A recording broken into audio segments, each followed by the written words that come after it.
దేవుని పరిశుద్ధ నామమునకు మహిమ కలుగునుగాక. గతంలో మనం మాట్లాడుకుంటూ వస్తున్నట్టుగా అపోస్తుడైన పౌలు రాసిన పత్రికలైన రోమా కావచ్చు, గలతీ కావచ్చు, కొరింథు కావచ్చు, అలాగే కొరింథీలకు రాసిన పత్రిక కావచ్చు, అలాగే ఎఫెసీలకు రాసిన పత్రిక కావచ్చు, ఫిలిప్పీలకు రాసిన పత్రిక కావచ్చు, ఇప్పుడు మనం ధ్యానించబోయే తెస్సలోనిక పత్రిక కావచ్చు. మనం ధ్యానిస్తున్న ఈ పత్రికలు మనము ప్రభువుకి దగ్గరగా రావటానికి, ప్రభు యొక్క చిత్తాన్ని మనము జరిగించడానికి, ప్రభు ఆత్మశక్తితో మనము నడిపించడానికి మనము సిద్ధంగా ఉండాలనే ఈ కార్యక్రమాన్ని నేను చేపట్టాను. అలాగే వాక్యాన్ని చెప్తున్న నేను ఆయన ఆత్మశక్తితో నింపబడలాగున ఇది ఘనత కొరకు, ఎవరో మెప్పు కొరకు కాకుండా ప్రభు వాక్యాన్ని ప్రచురపరచు నిమిత్తము నేను ఆయన వాక్యాన్ని ప్రచురం చేసే శక్తిని ఆ దేవుడు నాకు అనుగ్రహించలాగన, ఆయన కొరకు సాక్షిగా జీవించలాగన, ఆయనతో యుగాలు జీవించే ప్రయత్నంలో భాగంగా ఈ పత్రికలను మనము ధ్యానిస్తున్నాం. మెట్టుకు ప్రార్థిద్దాం ఆత్మ నడిపింపు కోసం. ప్రభువా పరిశుద్ధుడా, నీకే వందనాలు, నీకే స్తోత్రాలు. ప్రభువా, ఈ తెస్సలోనికి రాసిన పత్రికను ధ్యానించడానికి శక్తిని దయచేయండి. ప్రభువా, ఆయన నీ ధర్మశాస్త్రంలో ఆశ్చర్యకరమైన సంగతులు మేము గ్రహించినట్లు మా హృదయ నేత్రాలు తెరవండి. ప్రభువా, నేర్చుకున్న విషయాలను హృదయంలో పెట్టుకొని వాక్యానుసారంగా జీవించడానికి నాయన మీ శక్తిని, మీ బలమును దయచేయండి. ప్రభువా, ఆయన తెస్సలోనిక సంఘాన్ని మేము మాదిరిగా పెట్టుకొని మీ రాకడలో మిమ్మల్ని కలుసుకోవడానికి మాకు శక్తిని, బలాన్ని అనుగ్రహించమని వాక్యంతో నింపి వాక్యానుసారాన్ని పీల్చుకొని వాక్యానుసారంగా జీవించే కృపను, మిమ్మల్ని సంతోషపెట్టే కుమారులుగా, కుమార్తెలుగా మేము ఉండడానికి సహాయం చేయమని యేసు నామములో ప్రార్థిస్తున్నాను తండ్రి, ఆమేన్.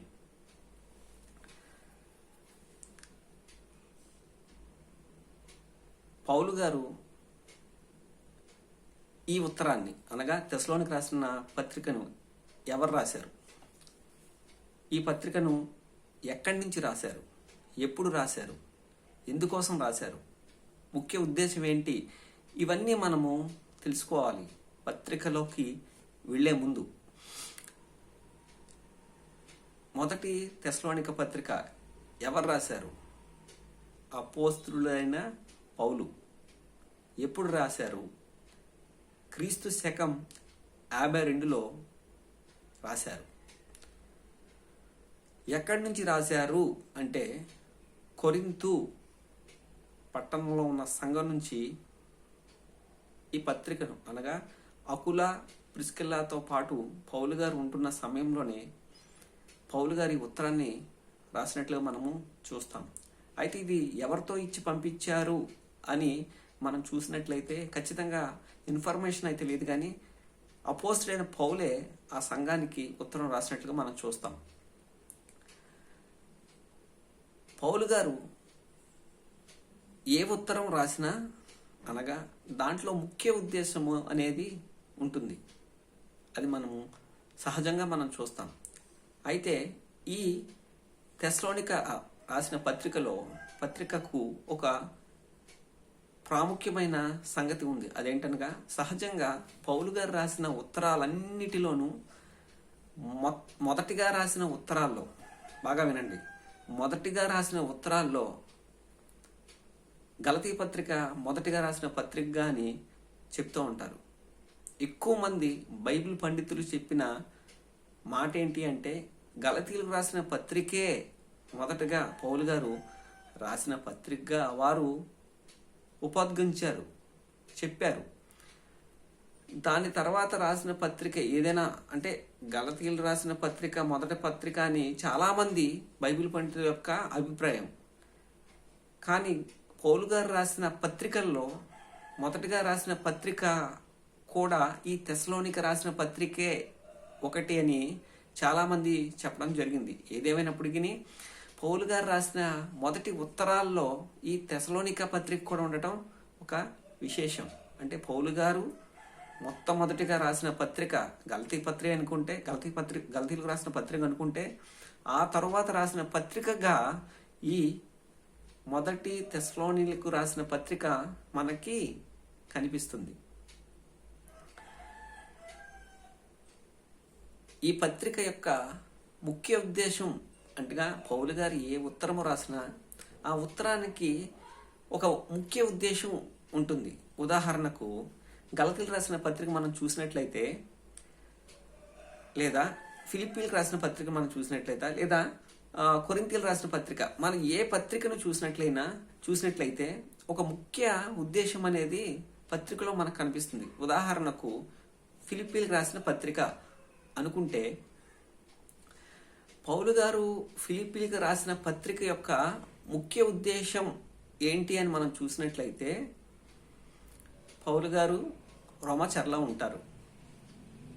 3వ ప్రయాణం అనంతరం ఆయన రోమాచెరకు వెళ్ళిపోతారు. ఆయన వెళ్ళిపోయిన సందర్భంలో ఫిలిప్పీలో ఉన్న సంఘం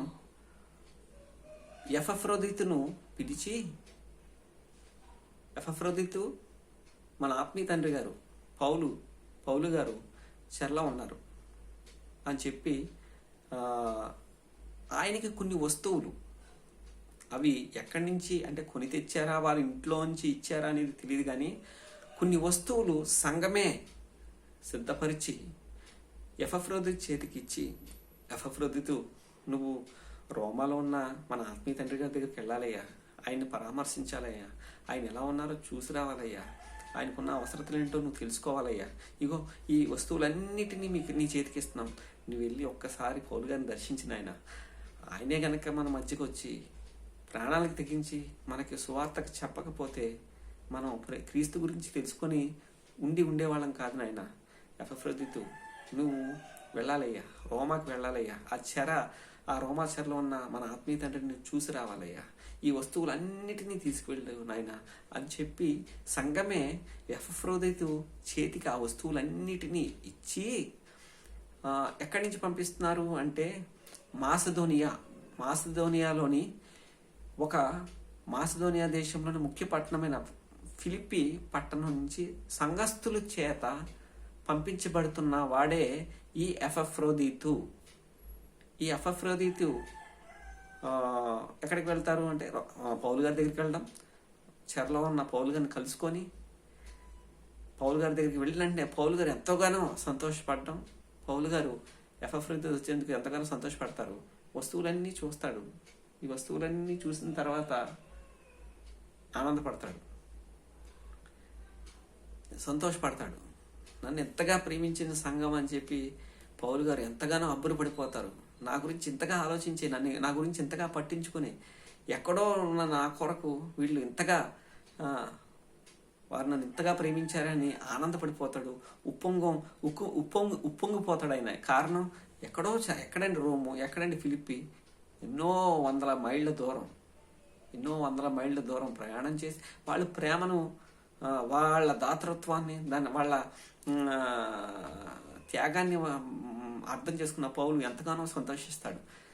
వాళ్ళకి కృతజ్ఞత, వాళ్ళని ఈ విషయాలన్నీ మనసులో పెట్టుకొని కృతజ్ఞత చెప్తూ నెంబర్ 1 కృతజ్ఞత చెప్తూ ఈ ఉత్తరాన్ని రాసినట్టుగా మనం చూడొచ్చు. రెండవదిగా ఎపఫ్రోదితు పౌలు గారితో ఉంటున్న సమయంలోనే పెద్ద జబ్బు వచ్చి పడుతుంది ఎపఫ్రోదితుకి. ఇంకా ఎపఫ్రోదితు చనిపోతాడని ఎపఫ్రోదితుకి అర్థమైపోయింది, అలాగే పౌలు గారు కూడా అర్థమైపోయింది. ఏంటి ఇంకా ఇంత జబ్బు వచ్చేసి ఇంత బలహీనుడైపోయి పరిచర్యలో ఉన్న ఎపఫ్రోదితు జబ్బు పడిపోయి చనిపోయే స్థితికి వెళ్ళిపోవడం వల్ల పౌలు గారు ఎంతగానో కృంగిపోతారు. దుఃఖం మీద దుఃఖం నాకు కలుగుతుందని చెప్పి ఎంతగానో కృంగిపోతున్న వేళలో ప్రభువు కలవ చేసుకొని ఎపఫ్రోదితును స్వస్థపరిచిన తర్వాత పౌలు గారు ఎంతగానో సంతోషిస్తారు. ఈ విషయాన్ని కూడా సంఘానికి చెప్పాలి, ఈ విషయాన్ని కూడా ఫిలిప్పిలో ఉన్న సంఘానికి ఫిలిప్పి సంఘానికి చెప్పాలి అని చెప్పి ఆ పౌలు గారి యొక్క ఉద్దేశంగా మనం చూస్తాం. ఎపఫ్రోదితును గూర్చిన స్వస్థత అద్భుత కార్యాన్ని గురించి సంఘానికి చెప్పడానికి పౌలు గారు ఉద్దేశిస్తారు. మూడవదిగా మనం చూసినట్లయితే ఈ ఫిలిప్పి సంఘంలోనే వారు ఇద్దరు స్త్రీల మధ్య చిన్న భేదాలు ఉన్నాయి. ఆ భేదాలని సరిచేసుకోమని వారిని బ్రతిమలాడుతూ ఆ యువోదియా యువోదియా కావచ్చు, అదే సుంటికేసు కావచ్చు, వారిద్దరి మధ్య చిన్న చిన్న భేదాభిప్రాయాలు ఉన్నాయి, మీరు సరి చేసుకోండి, మిమ్మల్ని బ్రతిమాలుకుంటున్నానమ్మా, మీరు మీ ప్రభు పరిచర్యలో ఉన్నారు, మీరు ప్రభు పరిచర్యలో ఎంతగానో మీరు శ్రమ పడ్డారమ్మా, మీరు ఎంతగానో శ్రమ పడ్డారు, మీ వల్లే సంఘం విస్తరించిందమ్మా అని చెప్పి మీ మధ్య ఇలాంటి చిన్న చిన్న మనస్పర్ధలు తీసేసుకోండి అమ్మా, మీరిద్దరూ కలిసిపోండి అమ్మా, మిమ్మల్ని బ్రతిమాలుకుంటున్నానని చెప్పడానికి ఇది ఒక ఉద్దేశంగా మనం చెప్తాడు. 4వదిగా ఆనందించండి. ఎందుకు ఆనందించమంటున్నాడు పౌలు గారు? మనం ఈ ఫిలిప్పీ సంఘాన్ని ఆనందించండి. మరలా చెప్తాను, మీరు ఆనందించండి. మీరు ఎందుకని ఆనందించాలంటే మీరు ప్రభువులో పరీక్షించబడుతున్నారు. మీరు ప్రభువులో ఉన్నవారు గనక మీరు పరీక్షించబడుతున్నారు. తండ్రి తనకి ఇష్టమైన కుమారుని శిక్షించే రీతిగా యెహోవా తనకి ఇష్టమైన వారిని, యేసుక్రీస్తు తనకి ఇష్టమైన వారిని కొంచెం శ్రమకు అప్పచెప్పిన కారణం ఏంటి అంటే మనల్ని ఇంకా మెరుగ్గా చేయడానికి, మనం ఇంకా ముందుకు వెళ్ళటానికి. మనకి ఈ రోజున్న కష్టం కావచ్చు, ఈరోజు మనకున్న నష్టం కావచ్చు, మన చుట్టూ ఉన్న ఆర్థిక పరిస్థితులు కావచ్చు, మన చుట్టూ ఉన్న పరిస్థితి మనకి ఉక్కిరి బిక్కిరి చేస్తూ మనల్ని నిద్ర పట్టకుండా సతమతమైపోయే విధంగా అది ఉన్నట్టుగా మనకు కనిపిస్తుంది. కానీ ప్రభువుకు తెలియదా నువ్వు ఈ పరిస్థితి గురించి? నీ పరిస్థితి గురించి ముందు ఆయన ఆలోచించడంటారా? నువ్వు ఈ పరిస్థితిలోకి వెళ్తావని, నువ్వు తల్లడిల్లిపోతావని నీ గురించి ఆలోచించే దేవుడు ఈ లోకంలో కానీ, నీ గురించి ఆలోచించే ఆలోచన కలిగిన వారు కానీ ఈ లోకంలో ఇంకెవరైనా ఉన్నారంటే ప్రభు అయిన యేసుక్రీస్తు కాక మరి ఇంకెవ్వరూ లేరు. నీ సంగతి అంతయు అంటున్నాడు. అందుకనే భక్తుడు అంటున్నాడు కదా, యెహోవా నేను కూర్చుండటను నేను లేచుటను నీకు తెలియను, నాకు ఆలోచన పుట్టక మునిపే నువ్వు నా మనస్సును గ్రహిస్తున్నావు, నా మనసు నువ్వు తెలుసుకోగలవు నాయన, నేను శ్రమ పడితే నువ్వు చూడలేవు నాయన, నేను శ్రమ అనుభవించిన వాడుగా, ఈ లోకంలో శ్రమ అనుభవించిన వాడుగా, శ్రమ అనుభవంలో నువ్వు పాలిన వాడుగా నాయన, నువ్వు నా శ్రమను అర్థం చేసుకోగలవు, నాకు సహాయం చేయగల దేవుడు అని చెప్పుకోవచ్చు. అందుకనే పౌలు గారు చెప్తున్నారు ఏమనంటే, వీరు ఎలాంటి వారంటే, పౌలు గారు ఇంకొక ఉద్దేశం ఏంటంటే, వీరు బహుశ్రమల వలన పరీక్షించబడిన వారైనప్పటికీ అత్యధికంగా ఆనందించారంట. వీరు నిరుపేదలైనప్పటికీ దాతృత్వం కలిగి బహుగా సహాయం చేస్తున్నారంట. వీరు ఒక్కరికే కాదండి, తన చుట్టూ ఉన్న వారికి, చుట్టుపక్కల ఉన్న సంఘం వారికి కూడా మాటి మాటికి సహాయం చేస్తూ, పౌలు గారికి సేవకునికే కాదండి, సంఘంలో ఉన్న ఒకరికే కాదండి, వారి చుట్టూ ఉన్న సంఘాలకు కూడా. అంత ఎలా అంటే బెరయాలో కావచ్చు, తెస్సలోనిక తెస్సలోనికలో ఉన్న సంఘం కావచ్చు, బెరయాలో ఉన్న సంఘం కావచ్చు, ఫిలిప్పీ సంఘం, ఇవన్నీ ఏంటంటే ఇతర సంఘాలకు కూడా సహాయం చేసే దాతృత్వం కలిగిన మంచి, ఏమండి నిజంగా ఎంత మంచి సంఘాలంటే ఈ రోజుల్లో ఎక్కడ ఉన్నాయండి? పక్కోడు కష్టం వస్తే పట్టించుకునే పరిస్థితులు ఇవి. ఈ రోజుల మధ్య మనం ఈ పరిస్థితులు బట్టి మనం ఉన్నాం. ఆ రోజు ఆ సంఘం అలా ఉంది. ఎలా ఉందంటే వారు నిరుపేదలు, వారు తినటానికే తిండి లేదు. ఒక రకంగా చెప్పాలంటే వారికి సరైన వసతులు లేవు, సరైన ఉద్యోగాలు లేవు, వారు పేదలు. కానీ దేవుని సంఘాన్ని ప్రేమించడం మాత్రం, దేవుని సంఘాన్ని ప్రేమించడంలో మాత్రం వాళ్ళు ధనికులు. పౌలు గారు ఈ ఫిలిప్పీ పట్టణానికి ఉత్తరం రాయడానికి ముఖ్య ఉద్దేశాలు మనం చూసాం కదా. ఒకటిగా కృతజ్ఞత చెప్పటం, రెండవదిగా ఎపఫ్రోదితుని గురించి, మూడవదిగా స్త్రీల మధ్య సమస్యను పరిష్కరించుకోండి అని చెప్పి, మీరు సర్దుబాటు చేసుకోండి, ఒకరినొకరు ప్రేమించుకోండి అని చెప్తూ బ్రతిమలాడుకోవటం, నాలుగవదిగా సంఘాన్ని ప్రోత్సహిస్తూ మీరు ఇలాగే ఉండండి, మీరు ఇక ముందుకు కూడా ప్రభువులో ఆనందించండి అని చెప్పడం. ఈ 4 విషయాలు మనకి ఫిలిప్పీ పత్రిక అనగానే మన మైండ్లోకి ఇవి అలాగా ఉండాలన్నమాట. ఫిలిప్పీ పత్రిక అనగానే, ఫిలిప్పీలకు రాసిన పత్రిక అనగానే ఈ విషయాలు మనకు మనసులో వచ్చేస్తాయి, మన మనసులోకి రావాలి. మన మనసులోకి వస్తేనే మనం నిద్దట్లో లేపి అడిగినా కూడా, ఫిలిప్పీ సంఘం అనగానే ఆహా దాతృత్వం కలిగిన సంఘం అండి, ఫిలిప్పీ సంఘం అనగానే ప్రేమ కలిగిన సంఘం అండి, కష్టాలు అన్నా కూడా సంతోషించే సంఘం అండి. మనకి అర్థమైపోవాలి, మనకి అలాగా మన హృదయంలో పెట్టుకోవాలి. అలాగే పౌలు గారు పత్రికను రాస్తారు. ఎవరికి అంటే తెస్సలోనికకు. మరి తెస్సలోనికకు ఏ ఉద్దేశంతో ఈ పత్రికను రాశారు?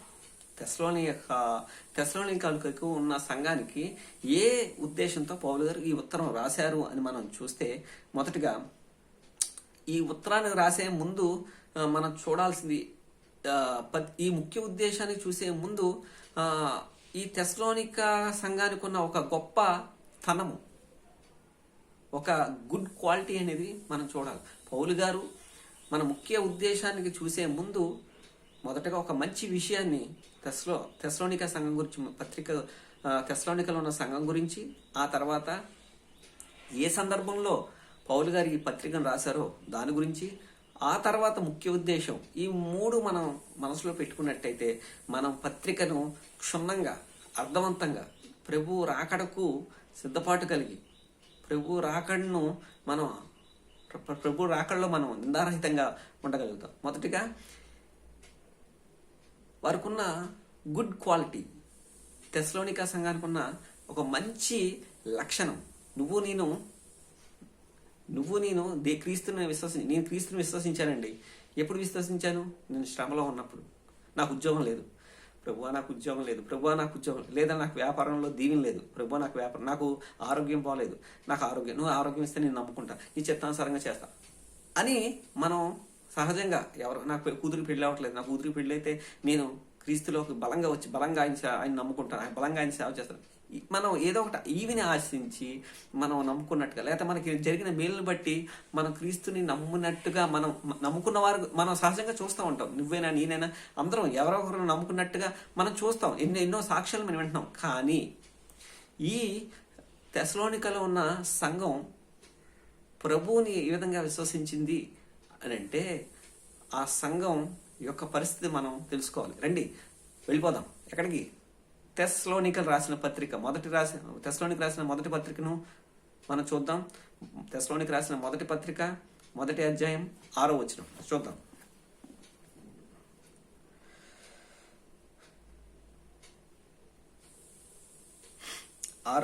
పరిశుద్ధాత్మ వలన కలుగు ఆనందముతో, పరిశుద్ధాత్మ వలన కలుగు ఆనందముతో. ఆనందం ఎక్కడి నుంచి వస్తుంది? నీలో పరిశుద్ధాత్మ ఉన్నప్పుడు. పరిశుద్ధాత్మ అనగా ఏంటి? నీ దేవుడు నీవు పూర్ణ ఆత్మతోనూ పూర్ణ బలంతోనూ పూర్ణ శక్తితోనూ సేవించి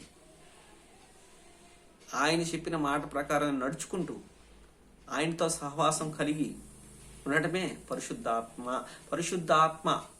నువ్వు ఇవి చేయడం వల్ల, ఈ క్రియలు చేయడం వల్ల పరిశుద్ధాత్మ నువ్వు అవకాశం ఇస్తావు నీ ఆత్మకు, నీ జీవితంలో. తద్వారా పరిశుద్ధాత్మ వలన కలుగు, అప్పుడు నీ హృదయంలో ఏం కలుగుతుంది? ఆనందం కలుగుతుంది. పరిశుద్ధాత్మ వల్ల కలుగు ఆనందముతో గొప్ప ఉపద్రవమందు మీరు వాక్యమును అంగీకరించి మమ్మును ప్రభువును పోలి నడుచుకొనిన వారైతిరి అన్నాడు.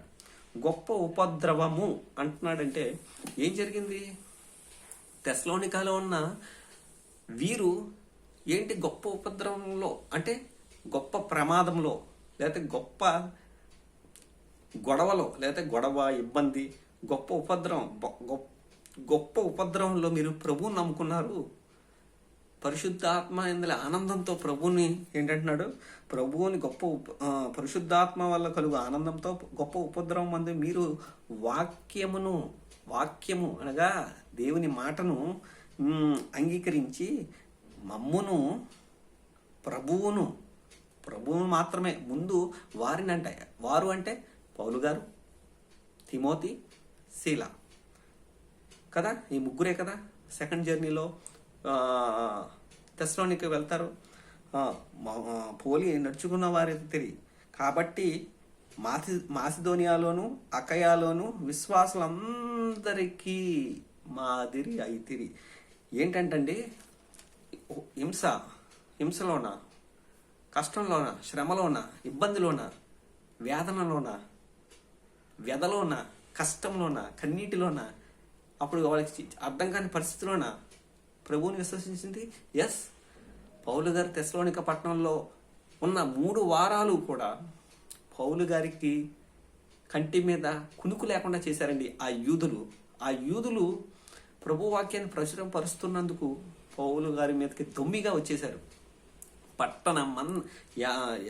ఏం చేశారండి? పౌలు గారు ఏం చేశారు? క్రీస్తు మార్గాన్ని బోధిస్తున్న దానికి కక్ష కట్టి మతం అని పేరు పెట్టి దానికి మతము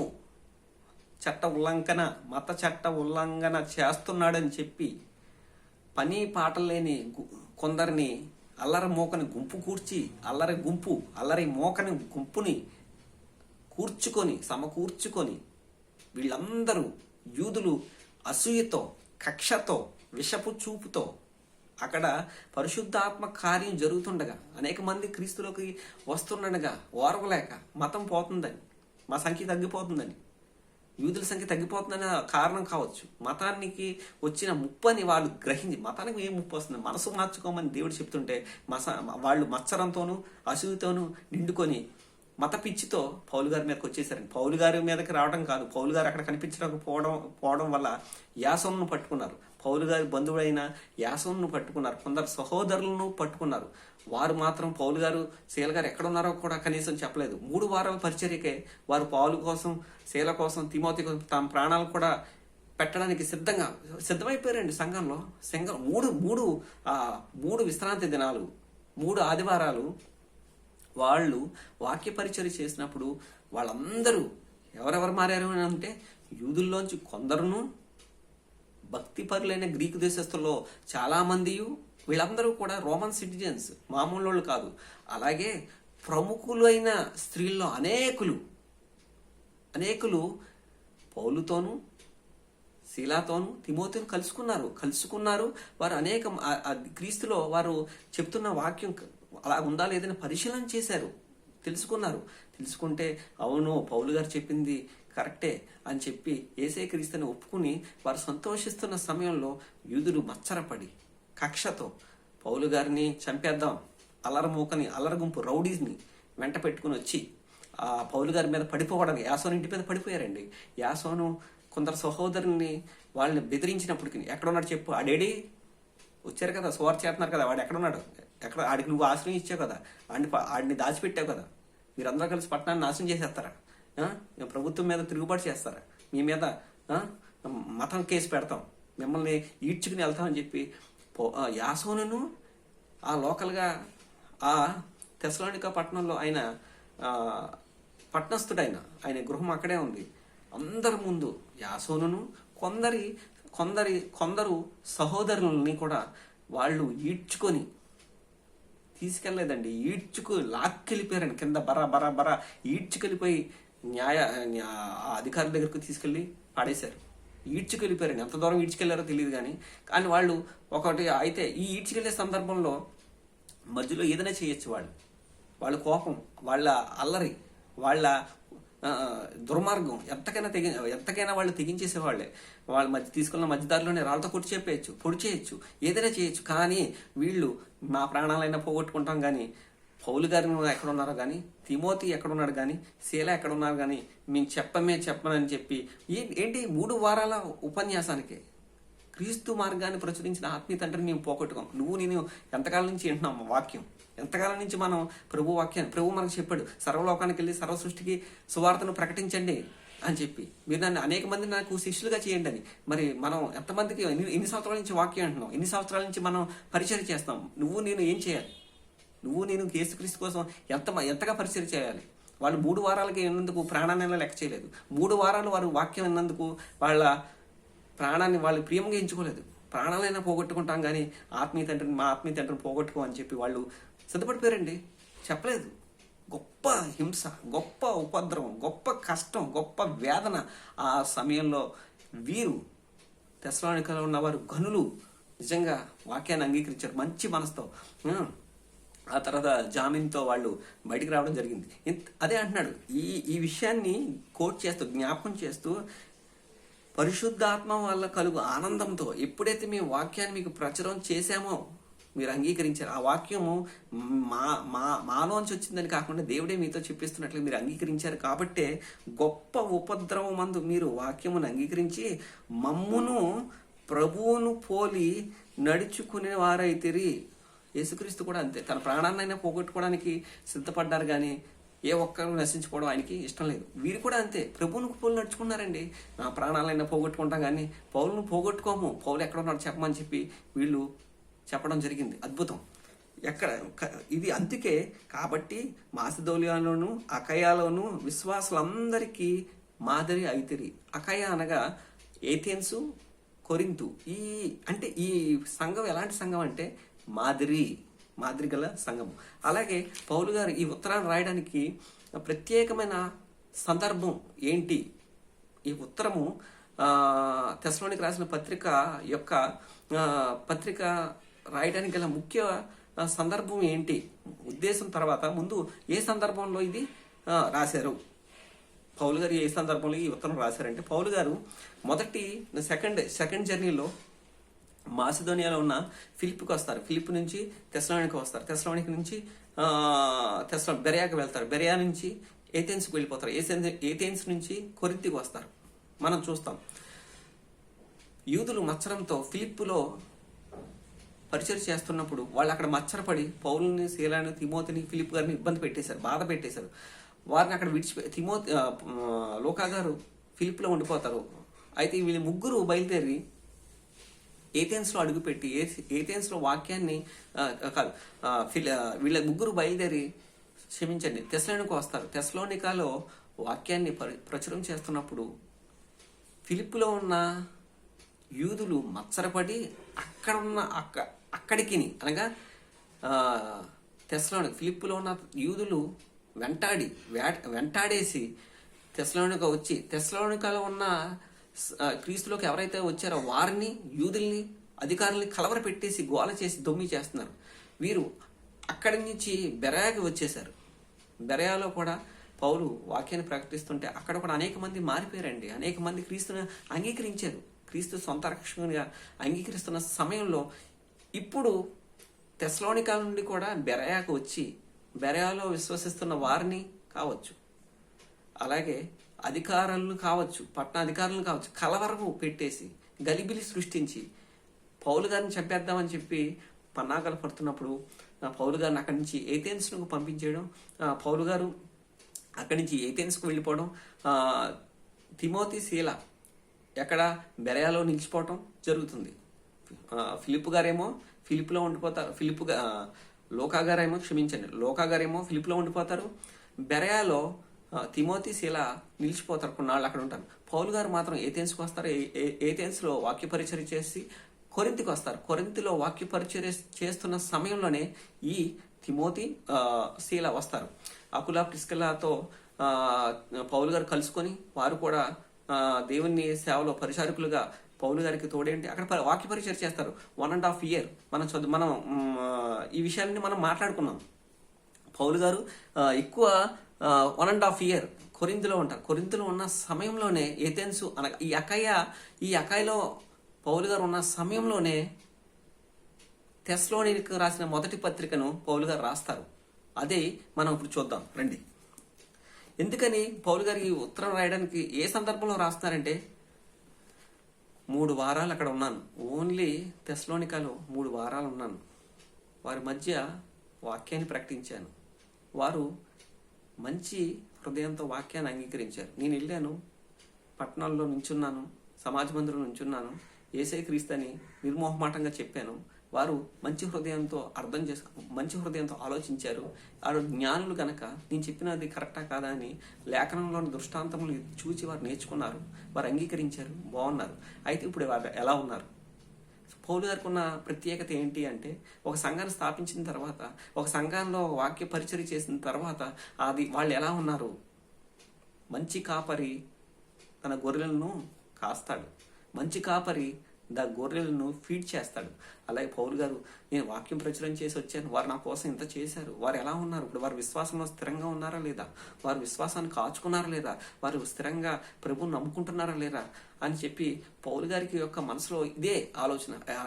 ఆ తెస్సలోనికలో 3 వారాలే ఉన్నాను, కానీ వారు ఎంతగానో ప్రభువుని విశ్వసించారు అని చెప్పి పౌలు గారికి యొక్క మదిలో మెదులుతున్న ఆలోచన, వారు ఎలా ఉన్నారు, వారి ఆత్మీయ స్థితి ఎలా ఉంది అని చెప్పి పౌలు గారు ఆలోచిస్తూ ఇంకా భరించలేక తిమోతిని పంపిస్తాడు. ఎక్కడి నుంచి అంటే ఈ ఏథెన్స్